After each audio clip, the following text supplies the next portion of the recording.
What is going on, everyone, and welcome to r/EntitledParents. Now, in today's first post, an entitled woman tries to steal a snowmobile. No, that is not clickbait, it's not a joke. It genuinely happens at a ski resort that our original poster is working at. One of the most crazy stories that I've ever come across on r/EntitledParents, but it makes for a great listen. Guys, let's get straight into it. Snowmobile Karen regrets involving the owner. So this happened about a week ago when I was asked to fill in for a friend at a ski centre. Yes, ski centres are allowed to be open in my country due to them being outside. The layout of the area is somewhat important to the story, so allow me to give you a short tour. There are 5 ski lifts from left to right. The family lift, kiddie lift, which is just a rope that the kids hold onto and it takes them about 10 meters up, 2 anchor lifts beside each other, and the last one leads to the street, which is for rails and jumps. None of them are gondola lifts, as the centre only requires anchor lifts. I was working at the so-called family lift, which is meant for families with little kids. This means that the slope is small compared to the rest, so that everyone in the family can ride together. Next to the lift I was working at is a sledding slope, which is for people who just want to come sledding, and this is free, meaning you don't need a ski pass to enter. Also, every lift has a snowmobile, and I had mine parked next to the lift, so I could have somewhere to sit if I wanted to, and due to the cold, the suspension was somewhat frozen, which meant that when someone took a seat on the snowmobile, it made a sound. So anyway, I was helping a young girl onto the lift as she was having problems. That was one of my tasks at work. And when I had my back turned while helping the girl, I heard the suspension creak. Now my first thought was that, oh, my turn to go get lunch, as I thought it was my co-worker, but nope. I turn around and see 2 of Karen's Hexspawn trying to start the snowmobile. Hey, what on earth do you think you're doing? The first kid said, "We want to drive the snowmobile." "Yeah, we're gonna drive it up the slope." "No, you can't do that. You're not old enough. You have to be at least 16 to drive one, and they were about 5 or 6 years old. And you can't drive this unless you work here." "But our mum said we could." "I don't care what your mum said, you're not allowed on it. I need you to leave." And guess who cut me off? "Why are you talking to my babies?" "Mom, are these your kids?" "Yes, now tell me why you're talking to them." "They were on the snowmobile and trying to start it to take it for a joyride." "So? I told them they could." "Mom, they can't do that. They're not old enough, they don't work here, and they haven't been trained on how to operate it." "Oh, stop being so rude. Just teach them how to operate it now." "I can't. They're not old enough, and unless you work here, you're not allowed to drive it in this area." "Mom, I want to drive," the first kid said. "Tell him to start it," the other one added. "Oh, now look at what you've done. You've made them sad. I demand you start the snowmobile and let them ride." At this point, one of our regulars and former co-worker came to the lift and gave me a look. "You need help, son?" I told him, "Oh, hi Mike. Tell the owner I said hello." I know it sounds cheesy to say we used a code, but we've all been told that if we are in a situation where we need the owner and we don't want to say it out loud for one reason or another, to if possible tell someone who works or has worked there to tell the owner I said hello, and the boss would come down if possible.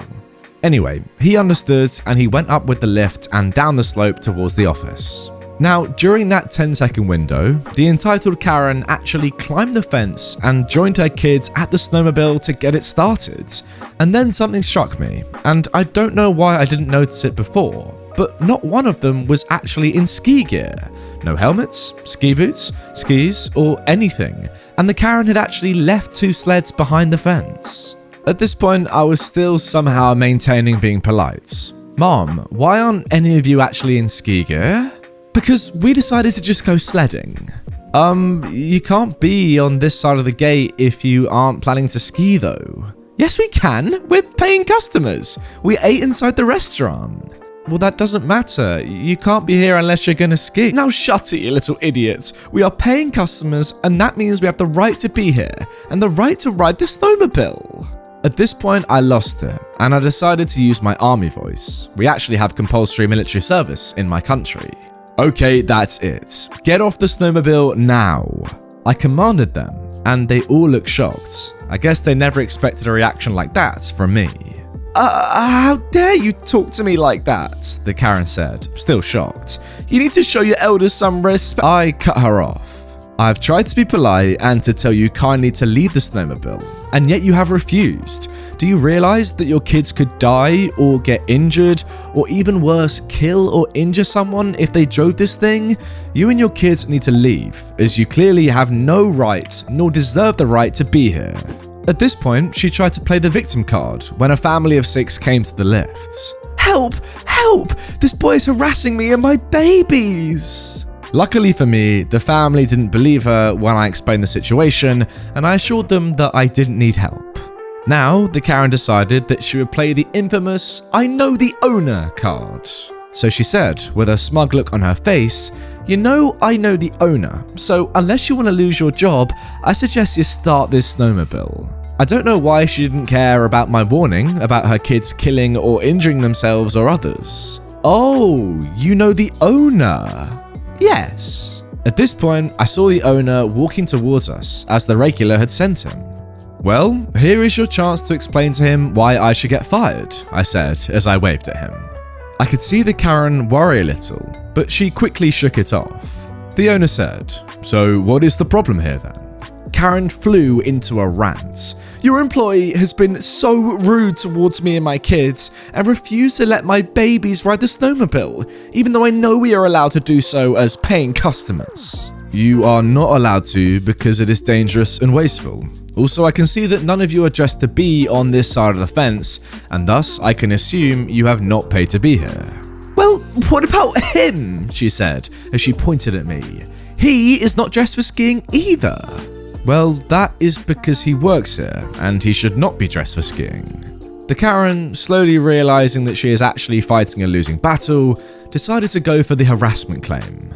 "Well, he harassed me and my babies, and I demand he is fired for his behavior." Now, the owner is a chill guy and has a great sense of humor, and does not take BS from anyone, and he saw he had an amazing chance here to strike down this Karen. Well then, should we see what audio the cameras have recorded? No, that is not necessary, but I demand he be fired for his behavior." The owner cut her off. "And I guess I should also tell my daughter that her boyfriend is a horrible person for harassing her mother and her children, right? Oh, how devastated she will be," he said sarcastically. You see, what the Karen didn't know is that I have actually been dating the owner's daughter for 2 years, and when I have time, I actually spend the weekends at her family's house. Now the Karen realized that her battle was lost, and just on cue, started shrieking about how she will leave a horrible Facebook review, how the police will hear about this, how she will never come back because we are so horrible to customers, yada yada yada, you guys know the drill. After she left, me and the owner started laughing, and he said he would save the security footage because he wanted to keep this as a Karen takedown trophy. Not long after, I got my lunch break and I called my girlfriend to tell her about the encounter, and she started laughing as well. I do hope I get to see this Karen again, so I can ask her if she would like to see the owner again. Honestly guys, I'll just never understand a Karen's behavior in this situation. I mean, first of all, what is this family actually even doing at this ski resort? Did they literally just go and get a meal and then they were like, you know what, I'm not satisfied. I don't want a dessert in the restaurant. I want to go outside and sit on a snowmobile and ride that bad boy around. Was that genuinely the whole plan here, to kind of fake your way into getting on the ski resort by paying for a meal, not actually paying for a ski pass? I don't really know. I mean, why not just go sledding? Like, as OP said, it is completely free. It's something fun to do. Why not just do that instead of trying to sit on a worker's snowmobile and just, yeah, as OP says again, just joyride it, just completely steal it and use it for your own benefit. That was never ever going to work, by the way, as well. You can't just sit on a vehicle and drive it off. Surely you need the keys, which are obviously not going to be in the vehicle. As you can see, guys, I'm really struggling here with the logistics of this entire story and the plan of this entitled Karen to go and just ruin someone's day like this. I don't really understand anything about the story or what the Karen was trying to do here. I guess it's just typical entitled people. They don't really have a plan. They're just trying to, enact as much chaos as they possibly can under the guise of, oh, I deserve to sit on this snowmobile and ride it. No, you don't. I mean, literally, this whole story can pretty much be summated into this, right? So first of all, she's like, well, I want to do this. And then you say, Mom, no, you can't. She says, yes, I can. You say, no, you literally can't. She then says, well, I know the owner. You then say, no, you don't. That's it, isn't it, really? That's it. I mean, genuinely, reading this story, it felt like, OP, you were arguing with a 5-year-old, not a 30-year-old plus woman. Honestly, some people, I would just never understand, but yeah, enjoyable story nonetheless. Now moving on to our second post, entitled Husband Mad Because I've Followed COVID Restrictions. During the start of quarantine, I worked as a third-party mobile manager of a company that worked inside of Target. Now, since I didn't actually work for Target, I was told to only help customers only if it had something to do with mobile. One day, after I got done doing all my opening procedures, I was getting yelled and whistled at from somewhere. I looked around to see who was making all the noise when I noticed an entitled husband, who wasn't wearing a mask, and his wife waving me down. I approached them, stopped about 6 feet away, and started to help. How are you guys doing today? Mad, because you took your time to come down to us. At this point, I noticed the guy's wife rolling her eyes after he said that.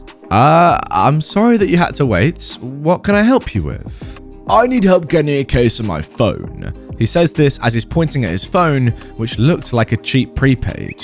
Sure, what phone do you have so I can see what options we have for you? Well, come here so you can see it. Well, since you don't have a mask on, I won't break the 6-foot rule. Can you tell me what phone you have?